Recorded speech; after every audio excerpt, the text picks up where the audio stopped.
んばんは、クリミナルです。今回は久々に犯罪心理系の動画で、ブラックアウトやラストストローといった用語を例を交えていくつか解説していきたいと思います。では、早速始めます。ブラックアウト。これは瞬間的な記憶喪失のこと。刑事ドラマなどで加害者が被害者から屈辱的な言葉を言われ、カッとなって凶器で手にかけてしまうシーンを一度は見たことがあるかと思います。加害者はもともと被害者のことが嫌いで日常的に憎んでいた。そこへとどめとなる屈辱的な言葉、これがトリガーとなって犯行に及んでしまいます。このとどめとなる言葉がラストストロー、最後の一本の藁という意味です。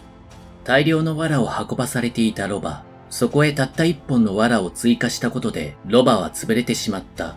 人間も同じで、その人間に対する不満や怒りが蓄積されていて、そこにラストストローが加わると、我を忘れて凶行に及んでしまう。そしてその時に一時的に記憶喪失になることがある。これがブラックアウト。実際にブラックアウトが確認された事件はいくつも起きており、飲酒後に起きることがちらほら見受けられます。例えば、男性 A が友人と一緒にお酒を飲んでいる時、この A はかなりのイケメンでモテまくっていた男性です。ただ、自分のタイプではない女性から一方的に好意を伝えられたり、ある女性からは日常的に付きまとわれていて一人で悩んでいました。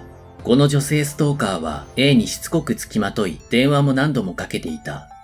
事件の起きた日、A はそのことを友人に相談したくなり、友人を誘って一緒にお酒を飲んでいた。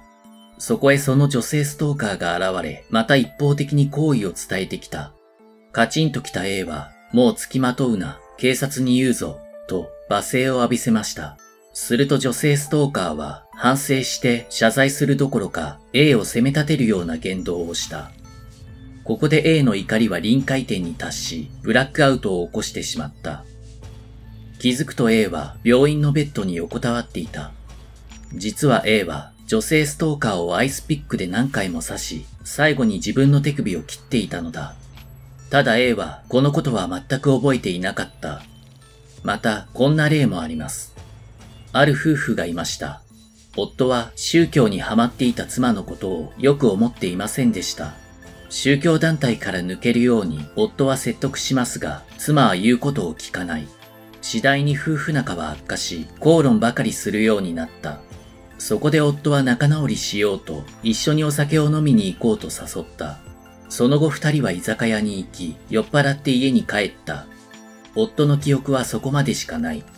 その後夫が目を覚ますと、妻が倒れていた。妻を手にかけたのは夫である。ただ、犯行時の記憶が全くない。夫の言うことが真実なのであれば、心神喪失や心神耗弱の可能性がある。その後夫は精神鑑定を受け、徐々に犯行当時の記憶が蘇ってきた。夫によると、妻のことは愛していた。ただ、宗教にハマっていたことだけは許せなかった。しかし、ずっとそれを咎めていても、仲は悪化するばかりだ。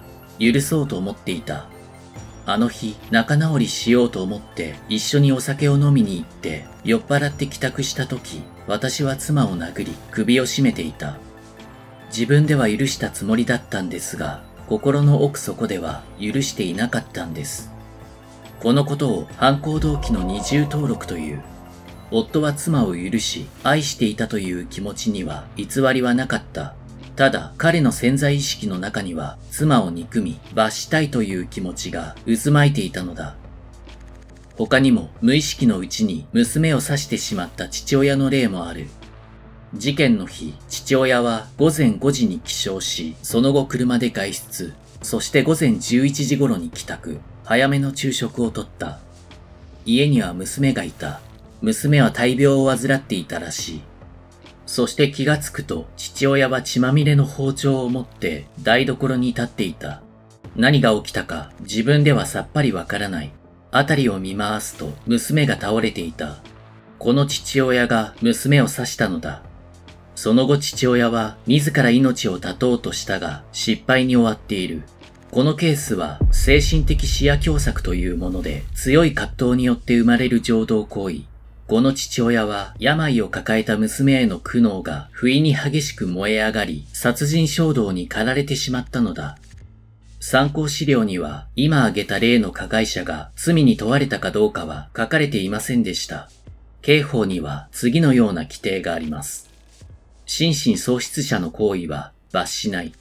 心神耗弱者の行為はその刑を減刑する。心神喪失とは精神の障害によって善悪の判断をする能力、またはその判断に従って行動する能力が失われている状態。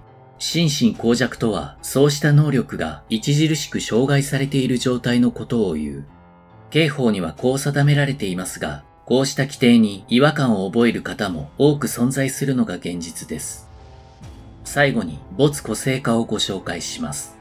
アメリカには白人至上主義団体 KKK が存在します。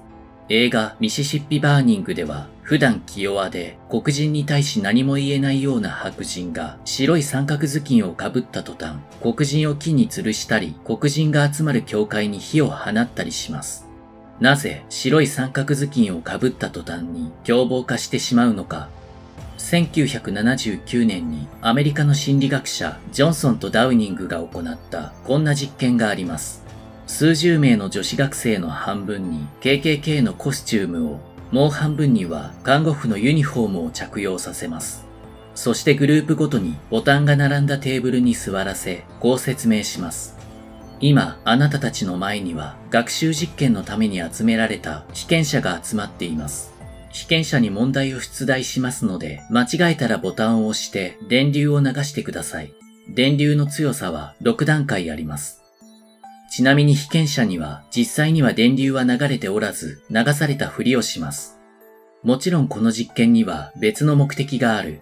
それは KKK のコスチュームが及ぼす人間心理の実験だった。実験結果は KKK のコスチュームを着たグループの方が強い電流が流れるボタンを押していた。他にも名札組と匿名組に分けた内容は全く一緒の実験も行ったが、結果、匿名組の方が強い電流が流れるボタンを押していた。KKK のコスチュームを着ること、匿名であること、これが没個性化を生み出し、集団で匿名性が確保されると、人はより残酷になるということが分かった。つまり、素顔を隠した KKK のコスチュームを集団で着ることで、アイデンティティが失われ、普段取らないような行動をとってしまうわけです。心理学者のジンハルドはこの没個性化に対しこう述べています。没個性化こそが全ての反社会的行動の原点である。それでは今回の動画は以上です。ご視聴ありがとうございました。